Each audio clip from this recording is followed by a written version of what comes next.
Assalamualaikum warahmatullahi wabarakatuh. Selamat berjumpa lagi bersama saya di WKL Channel. Pada konten kali ini, yuk kita sama-sama belajar. Di dalam konten kali ini masih tetap membahas tentang puasa. Pada video kali ini saya memberi judul penentuan awal bulan Ramadan, seperti itu. Namun sebelum kita masuk kepada temanya, saya mohon dukungannya kepada yang belum subscribe, silahkan di subscribe, insya Allah bermanfaat. Dan video ini merupakan kelanjutan dari video yang sebelumnya. Bismillahirrahmanirrahim. Annalahu bal alaihi i'timadul alamati bidukhuli syawalin idza hasala lahu i'tiqadun jazimun bisidqiha.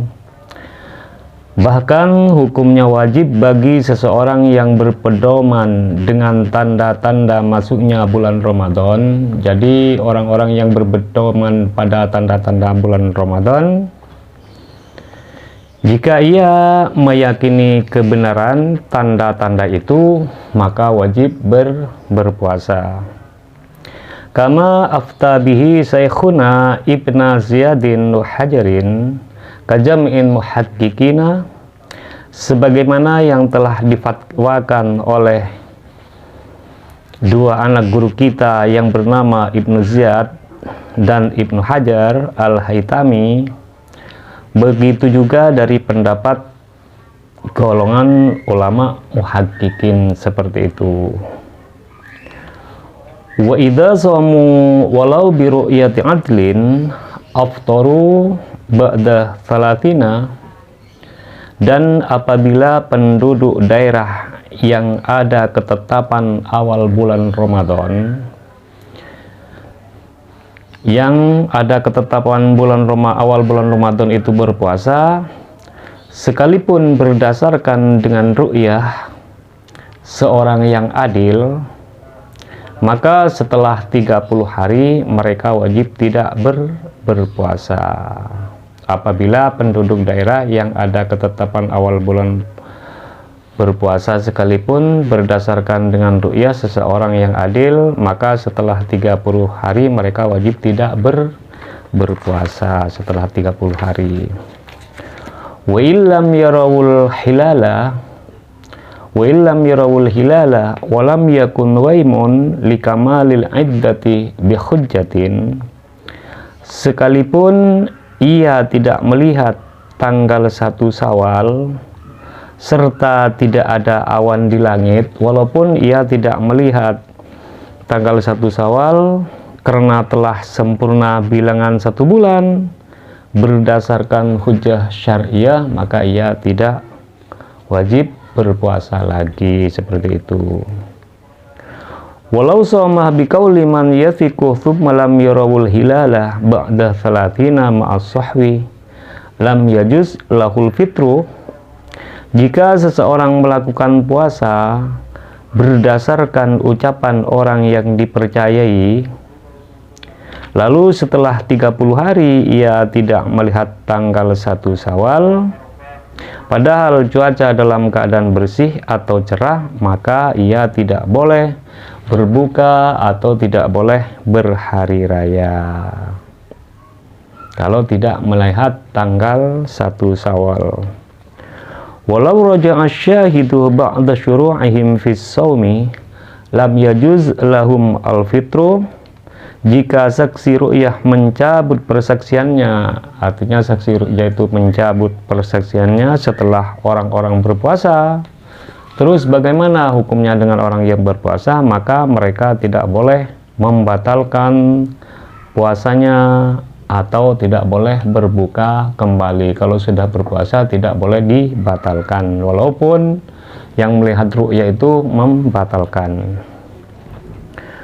Wa idza thabata ru'yatuhu bi baladin lazima hukmuhul balada baladal qariba dunal ba'idi bihtilafil matali'i alal asahi.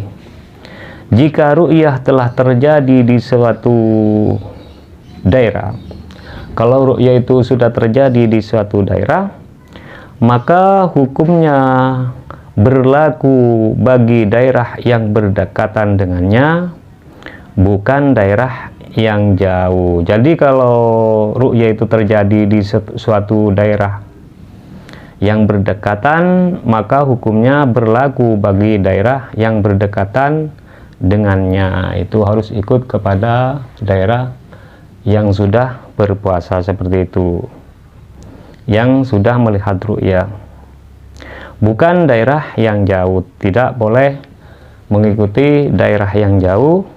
Itu berdasarkan perbedaan matlaknya menurut kaul yang lebih sahih seperti itu. Wal muradu bihtilafiha ay yataba'adal mahallani bihaitsu law ru'ya fi ahadima lam yurah fil akhari. Ghaliban, yang dimaksud dengan perbedaan matlak, apa matlak itu? Yang dimaksud dengan perbedaan matlak yaitu bahwasannya jauhnya dua daerah atau dua tempat, dengan sekiranya bila di salah satunya bisa melihat hilal, maka daerah satunya yang lain belum bisa melihat hilal menurut kebiasaan. Itu yang dinamakan matlak. Qala fil Anwar wa qala Tajut Tibriziyu wa qarruhu ghairuhu la yumkinu ihtilafu fi aqallah min 24 farsyahun. Itu yang dikatakan oleh Imam Ardabil dalam kitab Al-Anwar, dan Syekh At-Taj dan Syekh Taj At-Tibrizi, dan ditetapkan perkataannya oleh ulama lainnya bahwa tidak mungkin ada perbedaan matlak di daerah yang jaraknya lebih dekat dari 24 farsyah.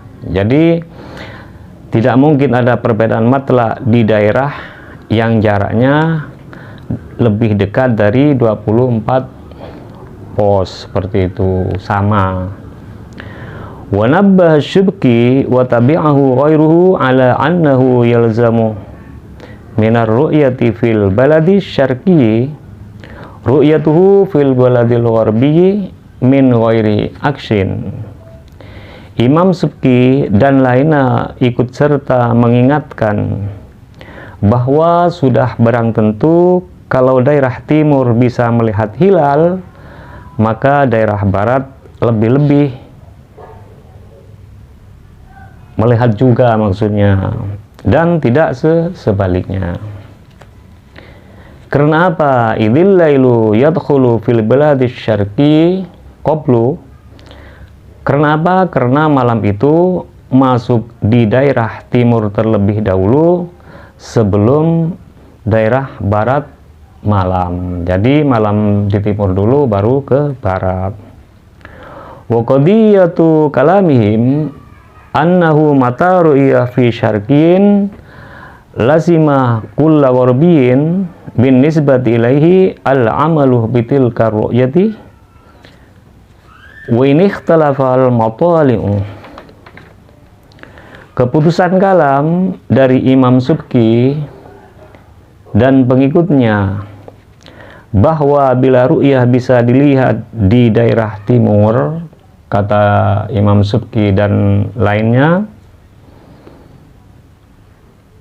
bahwa bila ru'yah bisa dilihat di daerah timur, maka seluruh daerah barat dengan disandarkan ke daerah timur yang melakukan sesuatu yang berkaitan dengan ru'yah itu. Jadi kalau ru'yah itu bisa dilihat di daerah timur, jadi daerah barat itu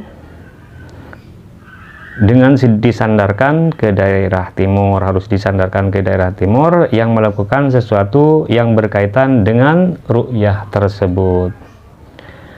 Artinya akan bisa melihat hilal sekalipun berlainan matlaknya. Itu saja dari saya, semoga bermanfaat dan tunggu saja episode selanjutnya.